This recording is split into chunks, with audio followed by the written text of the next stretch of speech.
अरे, सार को ग्रहण करना सीखो, असार को त्यागना सीखो। क्या दूसरे के सार को छिपा देते हो, दरकिनार कर देते हो और उसके असार को लोगों के सामने परोसते हो? ये भी कोई ज्ञान हुआ?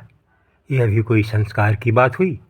अरे, संस्कारहीन लोग ही दूसरे के अज्ञानता को, दूसरे के पाखंड को उछालते रहते हैं।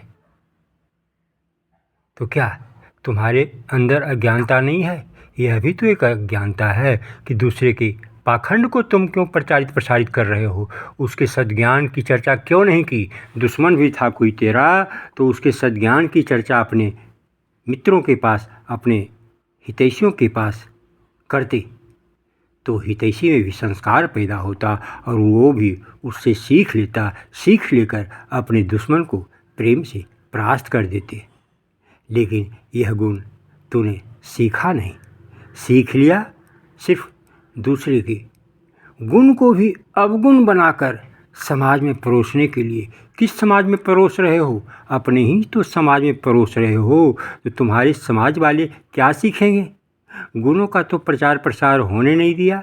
अपना गुण तो पास में है नहीं, दूसरे के गुण को भी, शत्रु के गुण को भी तूने अवगुण कहकर बताया।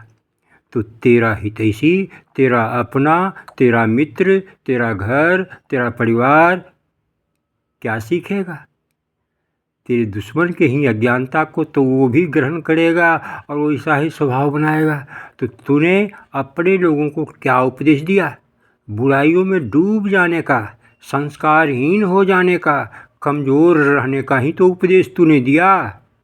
अतः हे मानव, मानव तो कम से कम बन, समझदार मानव बन, है ना? दूसरे के दुर्गुणों को खूब उछालते हो अपने लोगों के बीच, दूसरे के सद्गुणों को भी उछालो अपने लोगों के बीच।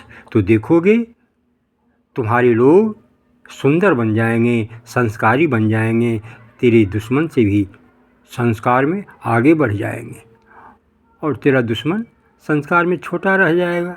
तू विजय प्राप्त कर लोगे। लेकिन तुझे तो विजय प्राप्त करना नहीं है, तुझे तो अहम में जीना है, तुम्हें तो संस्कारहीन बनकर जीना है। नर्क जाने की तैयारी मत सोचो। नर्क तूने वर्तमान को बना लिया।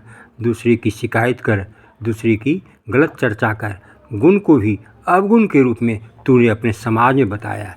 यह तेरी संस्कारहीनता है, तेरी संस्कारहीनता है, तेरी संस्कारहीनता है। ओम ओम ओम।